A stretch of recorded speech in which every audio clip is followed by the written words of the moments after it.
Hey everyone, and welcome back to the channel. Today we've got a rant about Leeds United. This time it is Orta out, and my thoughts on Bristol City, basically the game against Bristol City at home. Finished 2-2, of course. Now, first of all, I just want to start off by saying thank you for all the interaction I got in the last video. It's greatly appreciated, so massive thumbs up to you guys. Yeah, I just want to... I'm going to go into first the thoughts on my game against Bristol City, and then we'll go into like the Orta out stuff afterwards.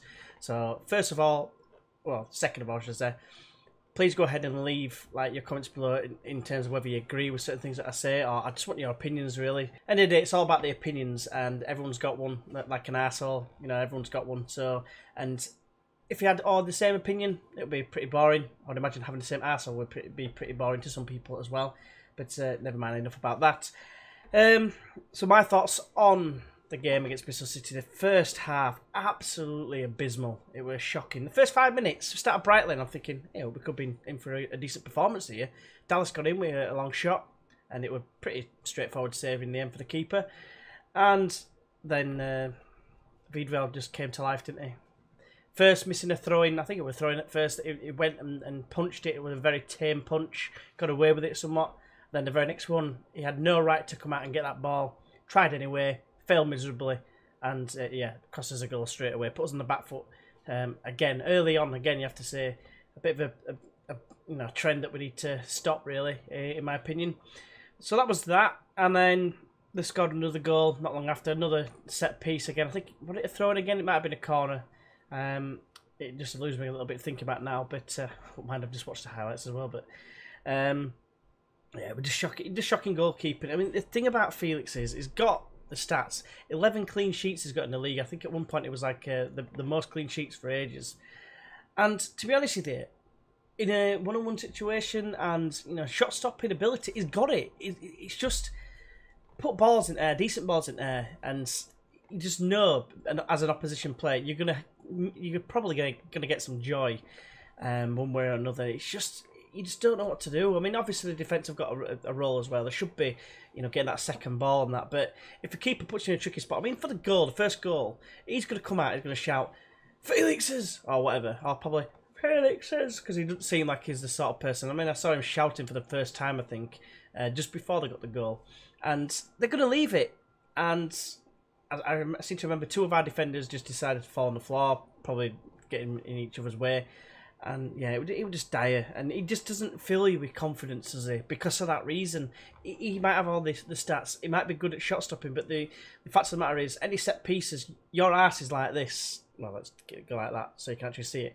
But yeah, that's what it is. It's 20 pence, 50 pence all the time, and it's just, we need to, I think, as well as he's done in terms of the stats, we definitely need a new keeper. I know some people still, you know, are backing him. And think that he could come good, and maybe he could. I know David De Gea for Man U, for the Scum, and they persevered with De Gea, and he's now like the best keeper in the world. I'm not saying that Felix is going to be anywhere near that standard. Plus, he's older. He's 27. David De Gea were making those sort of mistakes at 20, 21 years old. So I think he's at probably his peak. I can't see him learning anything else in terms of being a keeper. I hope that I live to regret what I've just said there, and it comes back and bites me in the ass, but I just can't see it. It just does my head in every time. You just know that he's going to cock up, and if he doesn't, it's brilliant. If he doesn't cock up, it's brilliant. He doesn't. The one thing I do want to mention though, I'm not sure I agree with it, and I must admit I did it myself. You know, is when he caught that ball, and absolutely everyone just celebrated that we'd scored a goal, and yeah, it was about time he caught something, because I'm not being funny. Every time we had a cross, their keeper, Frank Fielding, caught every single ball. Didn't matter what was in front of him, or if anyone was challenging, he just caught it. Didn't give a shit. But he caught that ball, everyone just went wild, because like we'd scored a goal. Now you got to think, what is that going to do to his confidence? And it's as though we can bring another keeper in now. All we've got now is Andy Lonergan, who tried to go in the transfer window, and something happened that stopped him from going. Otherwise, we've got Bailey Peacock-Farrell. I mean, do we just blood the youth, so to speak? I think he's 22, 23 now. Is he really classed as a youth? Maybe he should be starting games now. I don't know. Let us know what your thoughts are on that. But after that, you've got to give a massive thumbs up to the crowd. I mean, absolutely unreal. Just started singing like there was no, it was like an away game where we're getting beat a couple of years ago. like 3-4-0 whatever, and still singing it. We like that sort of atmosphere, and I think Heckermott got it right in the fact that I think the Leeds fans did pull them over the line to get the goals, if you like. They inspired the team, and it shouldn't be like that. Surely it's down to the manager to inspire the team. I'm not 100% sure I agree with some of his comments after the game. He's mentioned something about that they basically drove the team on. He said all you can do is make the changes. You can still shout abuse from the side. It doesn't matter if you can't get heard. I see managers whistle all the time and get their attention and then pass on messages. Some of them even send out notes, don't they? You were just saying they open it up, it says you're shite or something like that. That's what you see all over like Facebook and all pictures and stuff that you might see. But yeah, the crowd definitely deserves some credit. If we can keep up that atmosphere right from minute one, it's probably unlikely, isn't it? Because all it takes is for us to concede a goal and we instantly get on the team's back. That is fact. It is always the case at home anyway. Definitely at home, 100%. Maybe less so away from home if we're not expecting a result. But we expect results. And the one thing I will say about the Leeds fans generally is we want everything yesterday, and that's the issue. That is kind of an issue. I'll come on to it later on as well. But yeah, we need to realise that we don't have a divine right to be in the Premier League. Yes, we should be there as fan base alone. It says that we're a massive club and we should be in the top flight, but we've got to earn it, and you can't just expect it. And these players that get in, they're getting thrown right in the deep end straight away because of the atmosphere.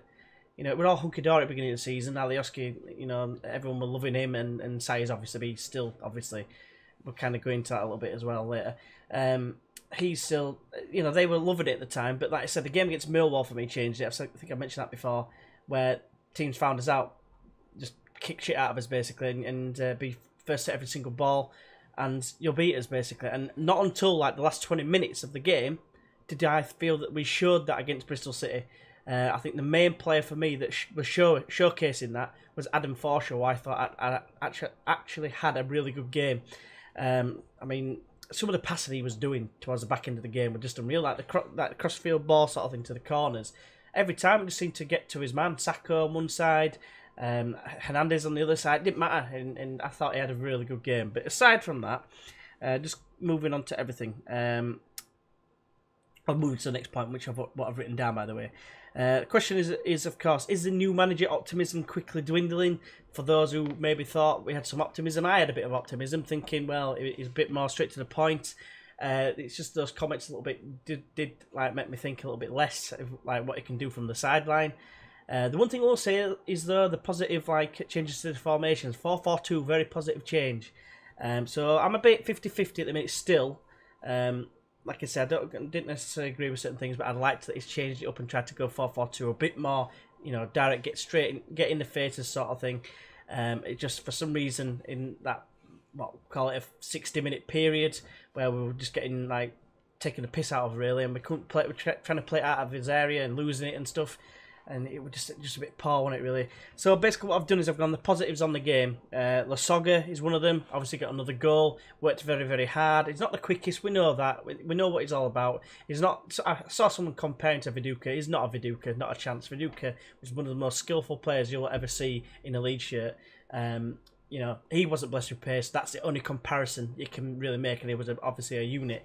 But he had a decent game, did Lasoga. I've liked how he's performed last couple of games. Hernandez, you could argue he wasn't that great, but he did get 2 assists, so you've got to give him credit for that. The quality of his deliveries and what have you.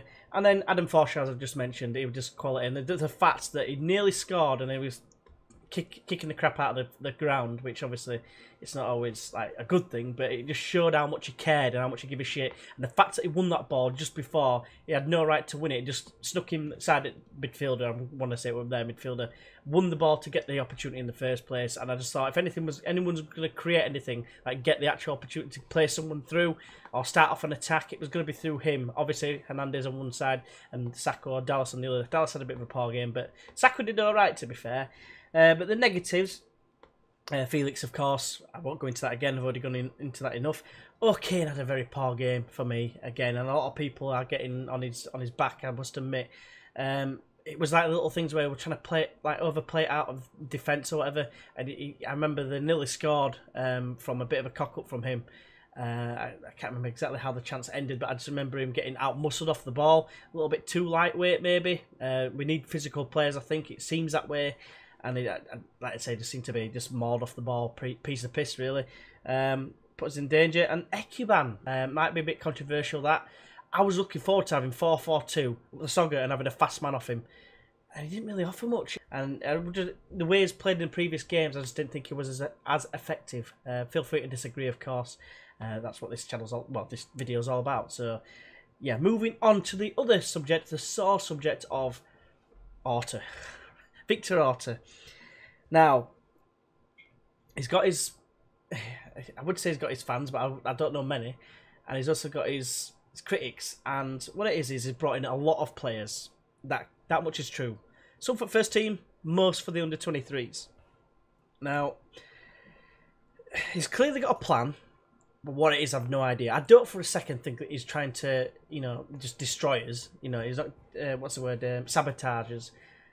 I think he's trying to do something, but what it is, I have no idea. He's brought in all these under-23s players, or players for the under-23s rather, and I don't even think we're going to see half of them. Now, is it a case he's going to bring them in, loan them out, see if they play well, and then sell them on to make profits? And that would make most sense, I think, because he's got that many players. There's no way you can play all them in the first team, but it depends. If they all start playing really well together, and they all come through together, then... maybe, who knows? Maybe it's a bit of genius. But I just want to say, and I've just had a quick look at my notes again. Obviously, this next comment is based on a game, Football Manager, right? And some people might be familiar with it, some people might not be. Basically, what it is, everyone's got attributes. Like, all the players have got attributes, staff have got attributes. Now, the main ones for like for a director of football, the main ones are the judging player ability and judging player potential. And it's scored out of 20. Now, Victor Orta in my game, albeit I'm about 4 years into my save, he's got 17 for ability, current ability, and current potential is 19. Now, that is nearly the highest level. He's up there at the top. Now, the reason I bring that up is, Football Manager, the game itself, there's a lot of research goes into it. There's a lot of people go out and do specific research. Now, this won't be based on Leeds. This will be based on previous years. So when he was at Middlesbrough and before that, that's what it's based on. Now, he's got to be highly regarded for a reason. There's got to be a reason for it. He wouldn't be absolutely shit at his job and get 17 and 19. And I believe that's actually dropped, actually. I think it's actually 18 and 19 when he started the game. And... yeah, it's just... He must know something. He must know how to do his job, because he won't get scored so highly in those attributes. Not a chance. It'd be, if it was that shit, he'd have like single figures for starters. So there must be something in it. He must be good at his job for him to have that high rating, if that makes sense at all. But obviously something's going to miss here and now. And it's the first team, I think, is what frustrated everyone. He's getting all these players for the under-23s, and we were crying out for players to play up front, centre-back. We've been crying out for a centre-back all season, haven't we, really? And that's the one thing I think we needed. I think they put too much trust in the existing players, and obviously they got Pennington in as probably cover. Shaughnessy got injured, obviously. I think he was expected to play quite a lot more, if needs be, in the current situation that we're in, but obviously he picked up the injury. I know a lot of people... are not exactly big fans of him, it has to be said. But the be-all and end-all in regards to Orta, does he genuinely believe that all these players in the under-23s, and the ones who come in, are going to do well? He must do.